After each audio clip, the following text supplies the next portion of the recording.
My brother moved out of the house back in 2002, once he got his job as a computer technician.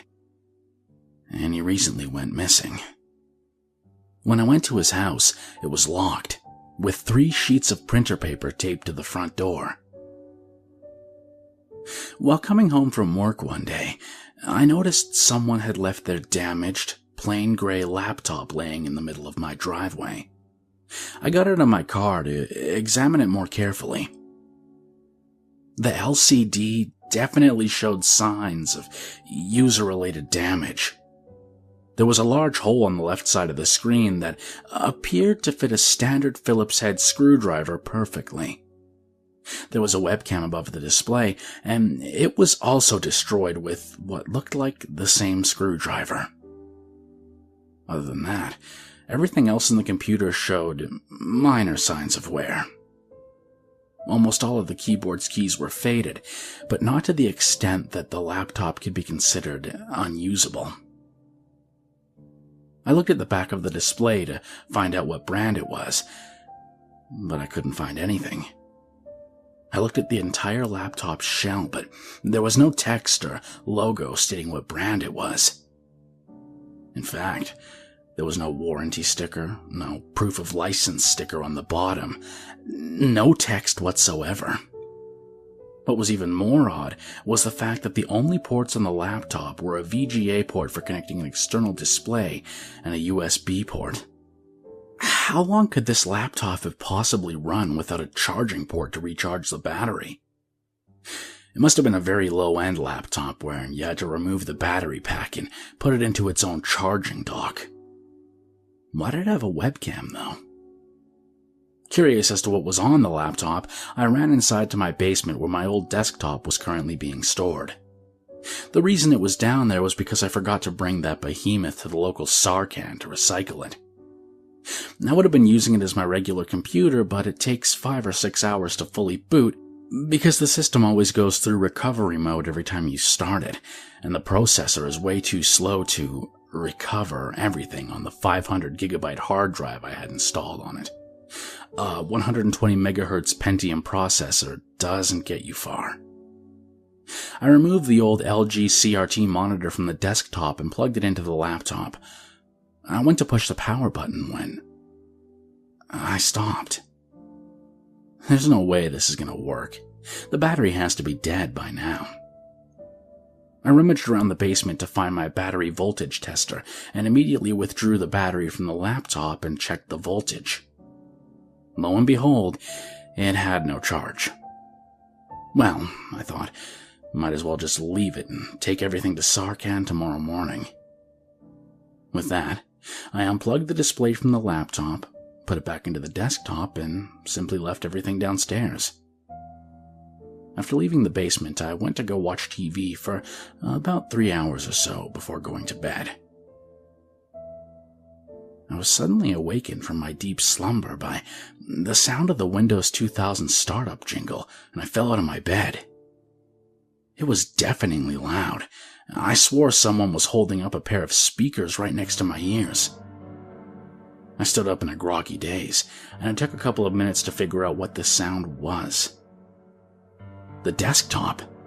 I must have accidentally hit the power switch while trying to switch monitors. I headed down to the basement, but froze in the middle of the steps.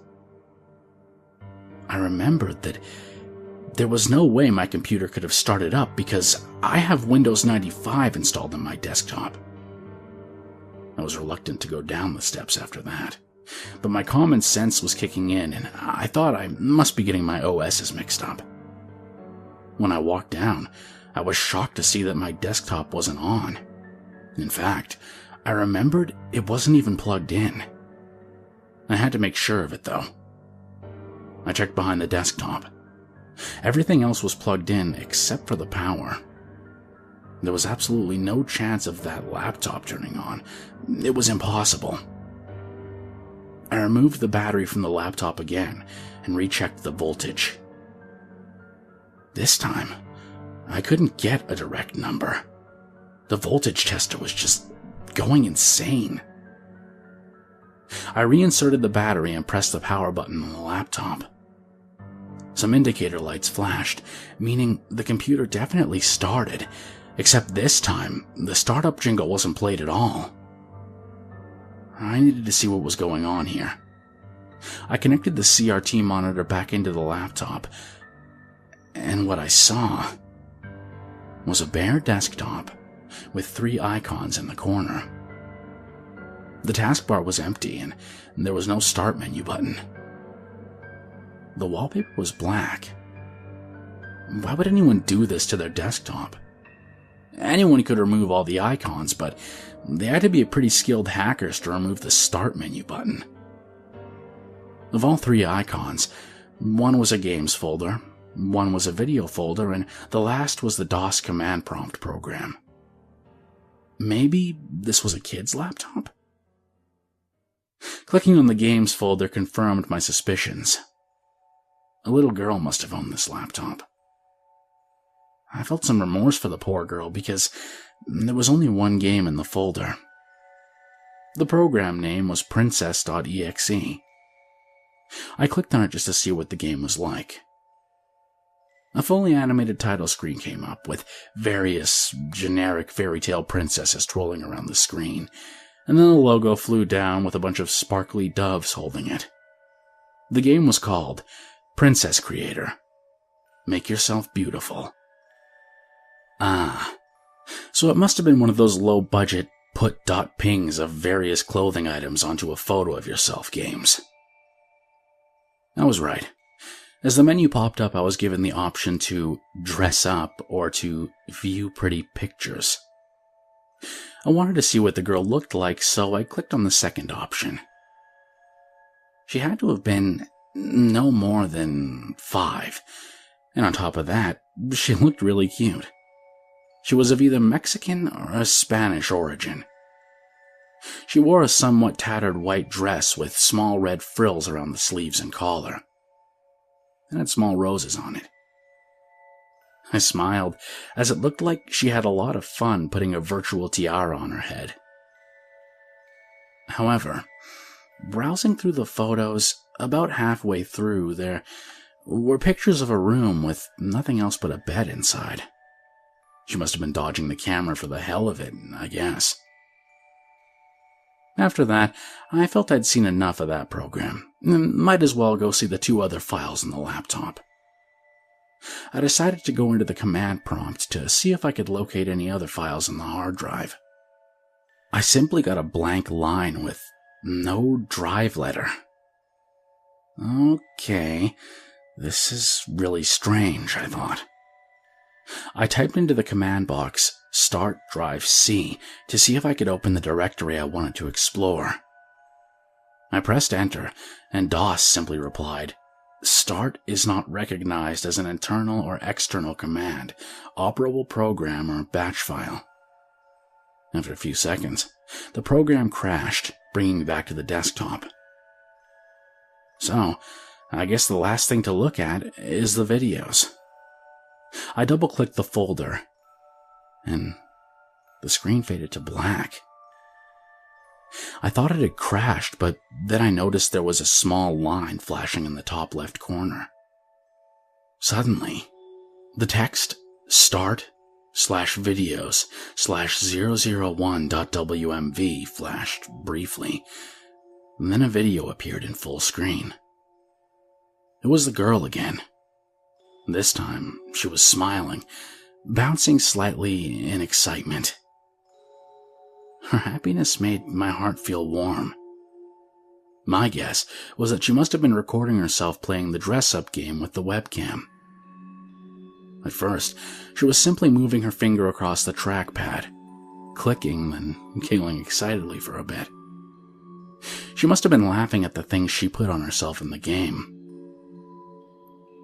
After about 2 minutes or so, the screen would cut to black for a fraction of a second, and then return to the girl playing the game. This time, however, she was dressed differently. In a simple pink t-shirt with the words, Go-Go Girl stitched in glitter. I guess the game was recording her every time she started it, without her knowing. That made me kind of uneasy. I mean, why would anyone program a game to do that? Whatever. I guessed it was going to be the same sort of thing over and over with the video, so I might as well turn off the computer. I reached over and pressed the power button, and it didn't shut off this time. The video continued to play, and I saw the girl this time was wearing an orange tank top with nothing on it. She was smiling and giggling as usual, and I thought maybe I could turn off the computer after this video was done. It couldn't be that long.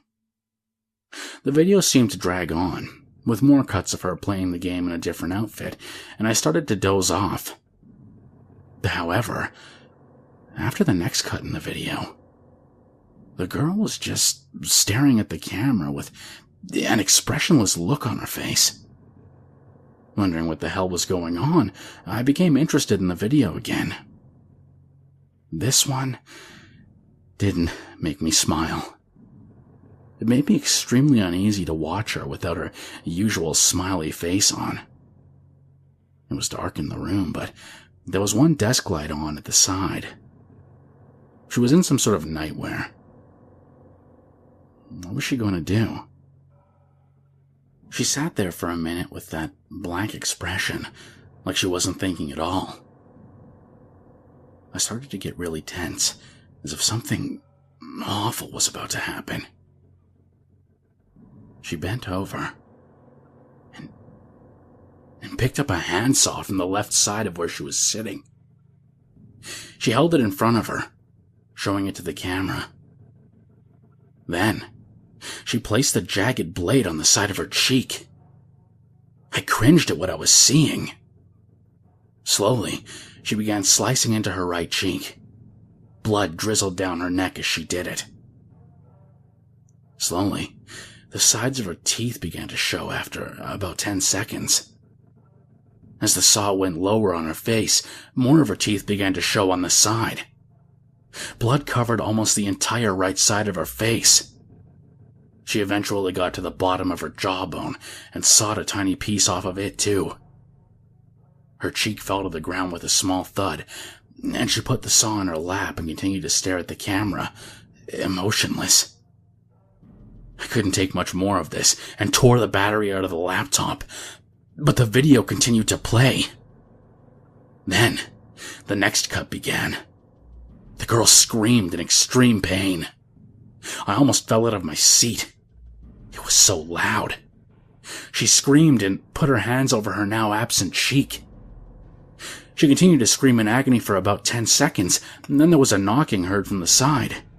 It was a woman, yelling in a language I couldn't understand. She was pounding the door, but not opening it. The girl must have locked it. I tried to unplug the monitor from the laptop, but it was stuck in. I didn't want to see what happened next. The screaming and the yelling continued up until the next cut. She was back in her emotionless state again, but her cheek was still missing. The woman at the door was pounding and yelling still. It must have been her mother. The girl then raised the saw up to her right shoulder and began cutting, just as slowly as last time. I gagged at the sight of this.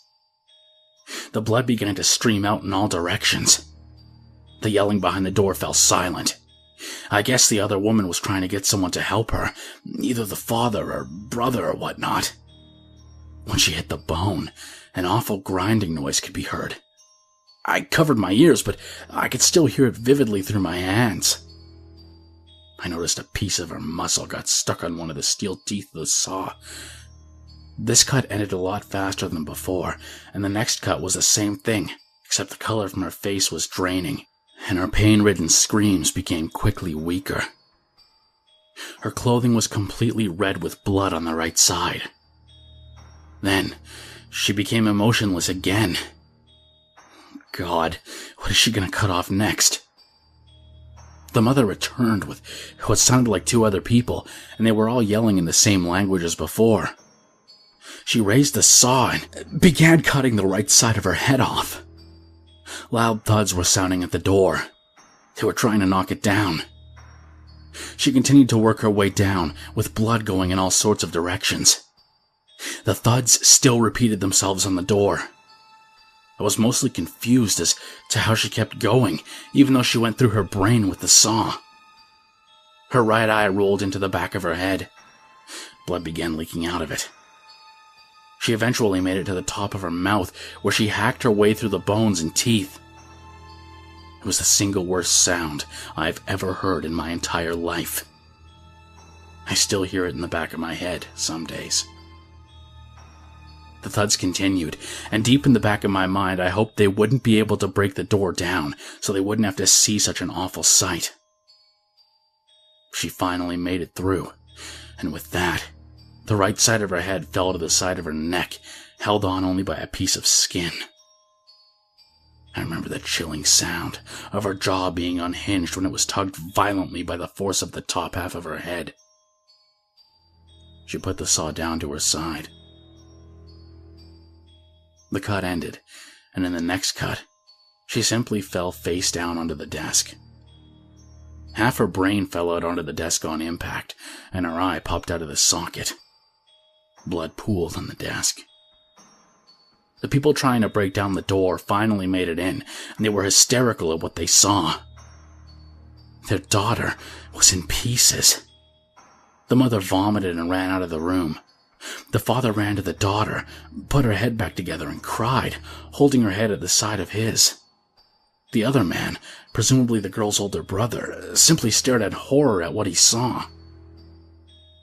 The horrifying self-mutilation finished with that cut, and the screen cut back to the empty room with the bed. With a sigh of relief that it was over, I sat there, breathing heavily and sweating. I didn't realize the room was so hot until now. I had so many questions to ask. How was this all possible? It frightened me, and I spent a good 30 minutes sitting in the chair. And finally, I got the courage to get up. I looked back at the laptop for what I hoped was the last time. The room with the bed glared on the screen. Then, it cut to something else. My face in the basement, using the laptop.